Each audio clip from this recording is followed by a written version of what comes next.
హైదరాబాద్ ఒక tourism festival కావాలి అని మా గవర్నమెంట్ ముందు, మా మినిస్టర్ ముందు, మా రేవంత్ అన్న ముందు తప్పకుండా పెడతా.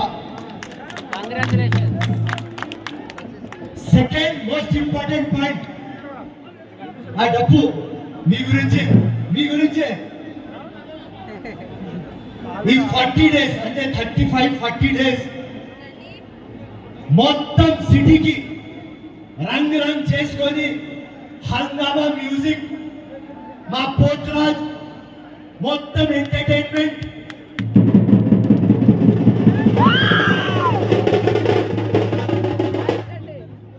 దాని తర్వాత ప్రతి ఒక్కరు ఈ కామన్ మ్యాన్ దగ్గర నుంచి మన గవర్నమెంట్ దాకా ఆ 35 డేస్ మీ ఆనందం తీసుకుంటారు.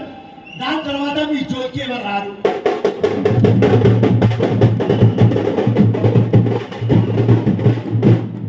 ఎవరు కూడా ఆలోచించరు ఎట్లా బతుకుతారు, ఎట్లా తింటారు, పిల్లలకి స్కూల్ ఎట్లా పంపిస్తారు, ఇల్లు ఉన్నది లేదు, ఎవరు ఆరోగ్యం గురించి ఎవరు పట్టించుకోరు.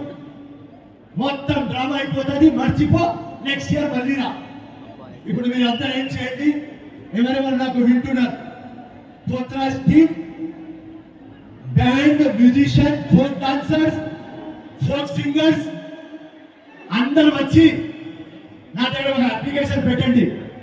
మొత్తం మినిస్టర్ అమ్మ దగ్గర తీసుకోపోతా, అక్కడి నుంచి రేవంత్ అన్న దగ్గర తీసుకోపోతా. ఎందుకంటే మన విజనరీ ముఖ్యమంత్రి ఏమన్నారంటే ప్రతి ఒక్క సెక్టర్ లో డెవలప్మెంట్ కావాలి అంటే, ఇక్కడ వచ్చిన చిన్నప్పటి నుంచి ఇక్కడ వస్తా, అప్పటి నుంచి మీరు బతుకు ఇట్లానే, ఇప్పుడు కూడా ఇట్లానే. కానీ రేవంత్ అన్న ఉన్నారు, కాంగ్రెస్ ఉన్నది, ఏదో చేస్తామని అలా మాట్లాడిస్తున్నా.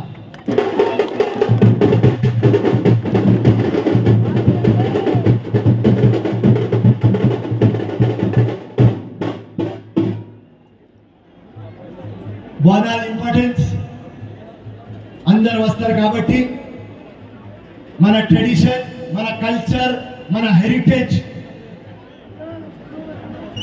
ఇదే బ్యూటీ మన కంట్రీకి. ఎవరైనా మాట్లాడినా రాబాయ్ మీకు? నేను వచ్చి అందరు ఆల్ పార్టీలో ఫేమస్ మీ గురించి మాట్లాడితే నా స్పీచ్ లో ఎందుకు రాబాయ్? ఎవరు? ఓకే, బండి సంజయ్ గారు వెల్కమ్ అన్న, వెల్కమ్.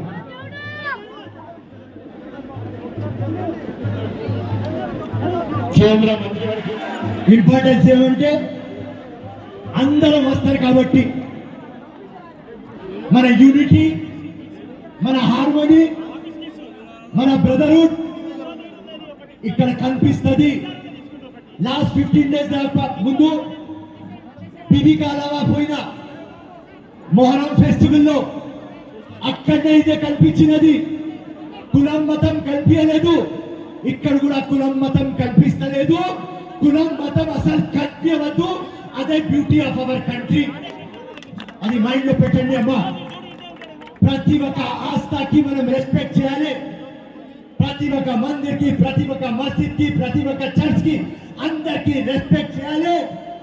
అదే గ్రేట్నెస్, అదే బ్యూటీ మన భారతదేశం, మన తెలంగాణ, మన హైదరాబాద్. ఈ అవకాశం మీరు ఎప్పుడు ఇస్తారు మాకు, దానికి కృతజ్ఞతలు. పోలీస్ ఫోర్స్ ఆల్వేస్ జబర్దస్త్ పని చేస్తారు మీరు. R and B department, municipal department, revenue department, endowments department, మందిర్ committee, all the staff, organisers, press, మీరు లేకపోతే ఏం లేదు. ఈ మొత్తం హంగామా అంటే మీదే, మీరు చూపించకపోతే ఏం లేదు. So most important press. And దాని తర్వాత చైర్మన్ రాజేందర్ యాదవ్ గారు, కంగ్రాచులేషన్స్, వెరీ గుడ్. అండ్ మా జనరల్ సెక్రటరీ మారుతి యాదవ్ గారు, నమస్కార్, థ్యాంక్ యూ. అండ్ మా ట్రెజరర్ సతీష్ ముదిరాజ్, మీరు. అండ్ ఎప్పుడు మా ఎవర్ గ్రీన్ స్టార్ వెంకటేశ్వర. హంగామా ఇట్లనే కలర్ఫుల్ ఉండాలి. పోతా పోతా అమ్మకి, అమ్మ అందరికి సలహా చూసుకుంటుంది కాబట్టి ఆరోగ్యంతో చూసుకుంటారు కాబట్టి అందరు హార్ట్ లో గుండెలో ప్రేమ ఇవ్వాలి, మైండ్ లో పీస్ ఉండాలి, మొత్తం ఆత్మ సోల్లో ఆస్థ ఉండాలి, ప్రేమ ఉండాలి, మానత్వం ఉండాలి. ఇట్లనే హైదరాబాద్ ముందుకు పోవాలి. ప్రతి ఒక్క ఇల్లు సక్సెస్ రావాలి, హెల్త్ ఉండాలి, ఆరోగ్యం ఉండాలి, ముందుకు పోవాలి. బంగారు తెలంగాణ ఒక రోజు కావాలి అని అమ్మ ముందు కోరిక చేసుకుంటా పోతా. జై శివాని శివాహవాని మహాకాళి గణతల జై కాంగ్రెస్, జై తెలంగాణ, జై రేవంత్ రెడ్డి, జై Hind. Thank you so much. Thank you Firoz భాయ్. అందరూ మనసులో దోచేశారు మన ఫిరోజ్ భాయ్. నిజంగా హిందూ ముస్లిం మన ఎలాంటి భేదం లేకుండా ప్రతి సంవత్సరం కూడా మన ఫిరోజ్ ఖాన్ గారు వారు సన్మానిస్తున్నారు. అలాగే కమిటీ చైర్మన్ రాజేందర్ యాదవ్ గారు. థ్యాంక్ యూ ఫిరోజ్ భాయ్. రాష్ట్ర దేవాదాయ శాఖ మార్చారు శ్రీమతి పట్టా సురేఖ గారు ఇప్పుడే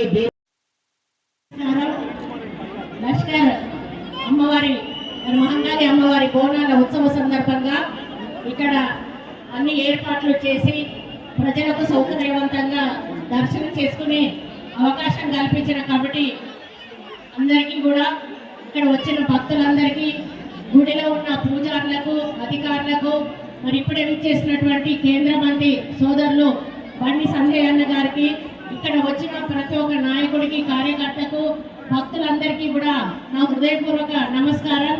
మరి ఈసారి బోనాల ఉత్సవాలు ఒక దేవాదాయ శాఖ మంత్రిగా నేను జరిపించే అవకాశం రావడం చాలా గర్వంగా ఫీల్ అవుతా ఉన్నాను.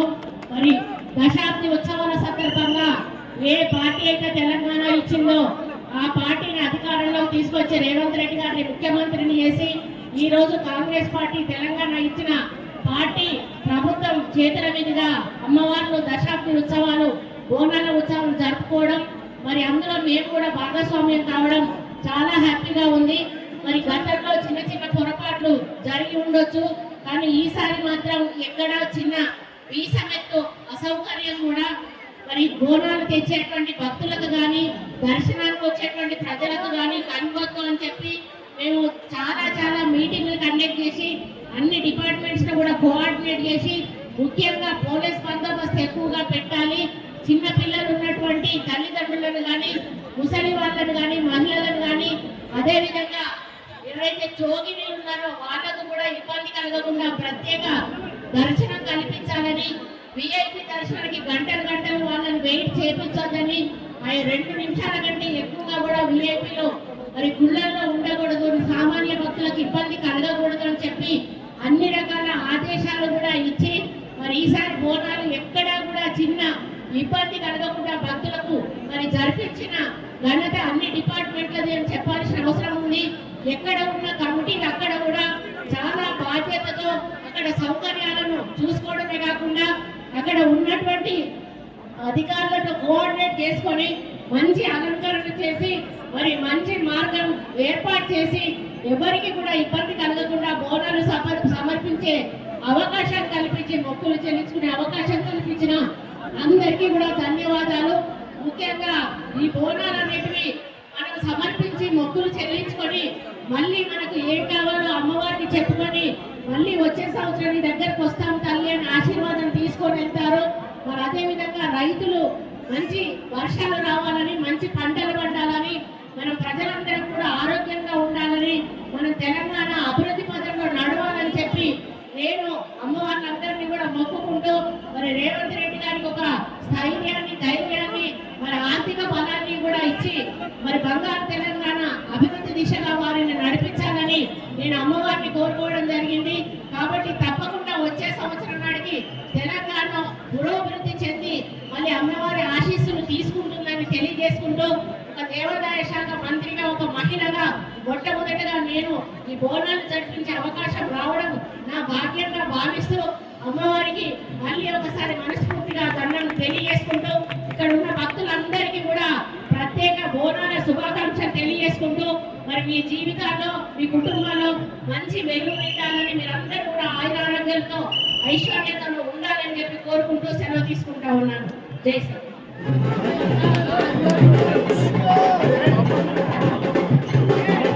జై శ్రీరామ్, జై శ్రీరామ్, జై శ్రీరామ్. లాల్ దర్వాజా పల్లికి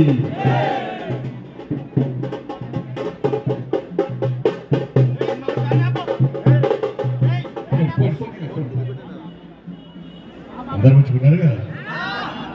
మీరు రేపటి సూపర్ అన్న మీరు ఎందుకంటే తల్లి దర్శించుకుంటారు కదా, తల్లి బోనం పెట్టిరు కదా, మీరు పెట్టిరా అమ్మలక్కలు పెట్టిరా. అందుకే ఇలా భాగ్యనగరం గల్లీల పాత బస్తీ, ఆ బస్తీ, ఈ బస్తీ, ఏ బస్తీ అన్ని బస్తీలన్నా ఇవాళ ఈ ఆషాఢ మాసం సందర్భంగా బోనాల జాతర సందర్భంగా 7 నిమిషాల ధూమ్ధామ్ నడుస్తుందన్న. నేను పొద్దు నుంచి తిరుగుతున్నా.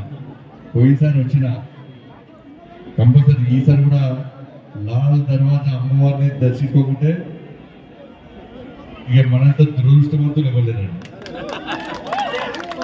సికింద్రాబాద్ వాంకాళి అమ్మవారు కానీ లాల్ దర్వాజా చాలా మంది దర్శించుకోవాలని ప్రయత్నం చేస్తూ ఉంటారు. కానీ చాలా మందికి దర్శనం కాదు. కానీ దర్శనం కాని వాళ్ళకు కూడా తల్లి ఆశీర్వాదం తీస్తారు. అవునా కదా? కొన్ని దర్శనం చేసుకున్న అందరూ ఏం మొక్కాలి? నేను బాగుండాలి, నా కుటుంబం బాగుండాలి, మన వ్యాపారాలు బాగా ఇవ్వాలి, మనం బయట పైసలు బాగా సంపాదించాలి. అట్లా మొక్కాలా? అట్లా మొక్కితే అమ్మవారు ఏమి నిజమైన హిందువులంటే ఏం మొక్కాలి? నేను బాగుండాలి, నా కుటుంబం బాగుండాలి, నా సమాజం బాగుండాలి, ఇంతకంటే ఎక్కువ మన దేశం బాగుండాలి. దేశం బాగుంటేనే మనం బాగుంటాం. అసలు ఈ బోనాల పండుగ అంటేనే చరిత్ర తెలుసుకోవాలి. మన అంతకుముందు ప్రేగు వ్యాధి వచ్చిందట. చరిత్ర చదివిన చెప్తున్నా. ప్రేగు వ్యాధి వచ్చిందట. అంతకుముందు మూసినతో మొత్తం ఇబ్బంది పడ్డారట. అటువంటి సందర్భంలో జవాన్లు కూడా, ఆర్మీ జవాన్లు కూడా ఈ బోనం సమర్పిస్తే ఈ అంటువ్యాధి నుంచి మనం బయటపడతాం, ఈ కష్టాల నుంచి బయటపడతాం. కాబట్టి అమ్మవారికి బోనం సమర్పించాలని చెప్పి ఆలోచనతో ఆ కాలంలో ప్రారంభించిన బోనాల పండుగ ఇప్పటి వరకు కూడా అదే భక్తి భావంతో ఒక ధార్మిక చింతనతో ముందుకు సాగుతుందంటే ఇది హిందూ సమాజం గొప్పతనం. మన భారతీయ ఉండడం మన అదృష్టం, హిందువు ఉండడం పూర్వజన్మ సుకృతం. ఆ హిందువు ఉండడం కాబట్టి ఇవాళ బోనాల జాతర పండుగ జరుపుకుంటున్న మన అదృష్టవంతులం. కాబట్టి ఆ ధర్మం కోసం, ఆ సనాతన ధర్మం కోసం పనిచేయాలి, ఆ ధర్మ రక్షణ కోసం పనిచేయాలి, దేశ రక్షణ కోసం పనిచేయాలి, ఒక మంచి ఆలోచన పనిచేయాలి, అందరూ బాగుండాలని కోరుకోవాలి. అటువంటిప్పుడు మాత్రమే తల్లి మన కరుణా కటాక్షం అందిస్తుంది. ఇలా లాల్ దర్వాజా టెంపుల్ ఇది చాలా పవర్ఫుల్ టెంపుల్. మా కొండ సురేఖకి నిజంగా ఆ తల్లి ఆశీర్వాదం పక్కా ఉండాలి. ఎందుకంటే బాగా కష్టపడుతుంది. కానీ అక్కడికి సహకరించాలి. అవునా కదా? ఇవాళ లాల్ దర్వాజా టెంపుల్ పోయినసారి కొంతమంది వచ్చారు, నాయకులు వచ్చారు. ఎన్ని కోట్లు ఇస్తానని మీకు? 10 ఇచ్చినాయా? మీరే అకౌంట్లో పడ్డా చూసుకోరు, అకౌంట్లో పడ్డేవాళ్ళు మళ్ళీ 10 కోట్లు అదే విక్కిరా కనబడ్డారా? మళ్ళీ విక్కిరానా? కనబడ్డారా? తల్లి చాలా పవర్ఫుల్ అన్న. మామూలు వదిలిపెట్టది, తెరమని వేసి పడేస్తుంది. అవునా కదా? 10 కోట్ల రూపాయలు ఇస్తాను ఇయ్యకుంటే ఏమేరు? కనబడకుండా వేరు. అందుకే పాలకులు ఎవరైనా మాట మాట్లాడేందుకు జాగ్రత్తగా మాట్లాడాలి. తల్లి శక్తిని గుర్తించి మాట్లాడాలి.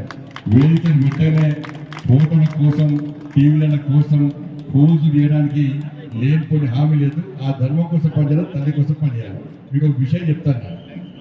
ఈ పాత పరిస్థితులను విమర్శించలేనన్నా, నేను వాస్తవ విషయాలు చెప్తాను. వాళ్ళు తిట్టుకుంటే చూడడానికి ఏమి ఇబ్బంది లేదు. ఇలా పాత బస్తీలో 24 దేవాలయాల్లో ఈ బోనాల జాతర జరగాలని చెప్పి ఒక కమిటీ ఏర్పడ్డారు. ఈ కమిటీ ఏర్పడితే దీనికి 8 దేవాలయాలకు ఎన్ని పైసలు ఇచ్చారో తెలుసా అన్న? 5 లక్షల రూపాయలు ఇచ్చారు. ఎంత సరిపోతాయా? రంజాన్ పండుగ ఎన్ని ఇచ్చారు తెలుసా మీకు? ఎన్ని ఇచ్చారు? 33 కోట్లు ఇచ్చారు. అమ్మా ఇద్దరు మనం చూద్దాము 33 కోట్ల రూపాయలు ఇచ్చారు. అందుకే ఈ దేవాలయానికి ప్రత్యేకంగా నిధులు ఇవ్వాలి. దీన్ని చాలా శక్తివంతమైన దేవాలయం కాబట్టి ఈ దేవాలయ అభివృద్ధికి పక్కా ఈ ప్రభుత్వం వల్ల 10 కోట్ల రూపాయలు ఇవ్వాలని చెప్పి నేను మనస్ఫూర్తిగా రాష్ట్ర ప్రభుత్వాన్ని కోరుతున్నా. ఇప్పుడే మోహన్ చెప్పారు పక్కన ఫరీద్ మార్కెట్ ఉంటుందట. ఆ ఫరీద్ మార్కెట్ ఇస్తే ఈ దేవాలయాన్ని విస్తరించవచ్చు, దీనికోసం ఉపయోగించుకోవచ్చు అని చెప్పి ఇక్కడ భక్తులు అందరూ కోరుతున్నారు. అందుకే రాష్ట్ర ప్రభుత్వాన్ని కోరుతున్నా ఆ ఫరీద్ మార్కెట్ ఏదో దేవాలయానికి ఇస్తే దాన్ని మన మతం పేరుతో చూడకండి. ఫరీద్ అని పేరు ఉందని చెప్పి మళ్ళీ వాళ్ళు ఏమైనా అంటారు వచ్చని భయపడే ప్రయత్నం చేయకండి. దేవాలయానికి మొత్తం ఈ దేవాలయానికి తెలంగాణ రాష్ట్ర వ్యాప్తంగా తెలుగు రాష్ట్రాల నుంచి కూడా భక్తులు వస్తారు కాబట్టి ఆ ఫరీద్ మార్కెట్ ఏదో వాళ్ళకి ఇస్తే ఆ దేవాలయాన్ని ఇంకా విస్తరించే ప్రయత్నం చేస్తారు. ఎందుకంటే ఈ పాత బస్తీలో గతంలో నేను రాష్ట్ర అధ్యక్షుడు ఉన్నప్పుడు ఉప్పుగూడలో కాళీమాత దేవాలయానికి కబ్జా అయిన ప్రయత్నిస్తే నేనే వచ్చినాను. వచ్చి దాన్ని రక్షించే ప్రయత్నిస్తా అంటే కార్యకర్తలకు అండగా ఉన్నా. ఈ పాత బస్తీలో కబీలాలు కబ్జా అవుతున్నాయి, దేవాలయాలు కబ్జా అవుతున్నాయి. అదే ఆడ కట్టుకొని 300 కుటుంబాలు కట్టుక సోదరియాల వాళ్ళ కబీలాలను కబ్జా చేసిన. ఇప్పుడు ఈ ప్రభుత్వం చేయకుంటే నెక్స్ట్ వచ్చేది ఎవరు వస్తారే అప్పుడు ఇష్టం అన్నా. ఈ దేవాలయం గొప్పతనం ఏదో ఈ దేవాలయ రూపురేఖలు ఏ విధంగా మార్చాలో ఆ తల్లికి సేవ చేసే అవకాశం మాకిస్తే తప్పకుండా ఈయన చూసిన దేశంలో నరేంద్ర మోడీ గారి నేతృత్వంలో కాశీ కానీ అయోధ్య కానీ దేవాలయాలు ఎట్లా తిరుగుతున్నాయి చెప్తున్నారా కదా. కానీ పాత బస్తీని దేశాన్ని ఎక్కడ ఇష్టపడి పాత బస్తీని ఇష్టపడతామన్నా పక్క పాత బస్తీ మనది, ఎవరు జాగింది మనదే అని అందరూ మంచిగా అనుకుంటున్నామన్నా. సర్వే జన ఇది హిందూ ధర్మం కోరుకుంటుంది. హిందువులే బాగుండాలి, ముస్లింలు బాగుండదు, క్రిస్టియన్ బాగుండాలి కోరుకోమనం. సర్వే జన సుఖినోపవంతో అని చెప్పి లోక కళ్యాణార్థం అందరూ సుఖ సంతోషాలతో ఉండాలని కోరుకునే ధర్మమే హిందూ ధర్మం. కాబట్టి మీరందరూ కూడా ఒక మంచి ఆలోచన తప్పకుండా దేవాలయాల అభివృద్ధికి మనందరం ముందుండాలి, దేవాలయాల పరిరక్షణ కోసం మనందరం ముందుండాలి. మన ధర్మాన్ని కాపాడుకోవడానికి, మన సనాతన ధర్మాన్ని కాపాడుకోవడానికి హిందువులుగా మీరందరూ ముందుకు రావాలని చెప్పి మీ అందరికీ విజ్ఞప్తి చేస్తూ ఏ మంచి ఆలోచనతో అమ్మవారి దర్శనానికి వచ్చారో, ఏ ఆశయం కోసం మంచి ఆలోచనతో అమ్మవారి తల్లికి బోనం సమర్పిస్తామో తప్పకుండా ఆ అమ్మవారి కరుణా కటాక్షలు మీ అందరి మీద ఉండాలని చెప్పి మీరు మీ కుటుంబాలు నిన్ను నూరేళ్ళు ఆయుర ఆరోగ్యాలతో ఒక సంస్కారవంతమైన జీవితం గడపాలని చెప్పి ఆ శక్తిని సామర్థ్యాన్ని ఆలోచన తల్లి కల్పించాలని చెప్పి మీ అందరికీ విజ్ఞప్తి చేస్తూ హిందువులందరూ కూడా ఈ బోనాల జాతర సందర్భంగా హృదయపూర్వక శుభాకాంక్షలు తెలియజేస్తూ భారత్ మాతాకి జై శ్రీరామ్.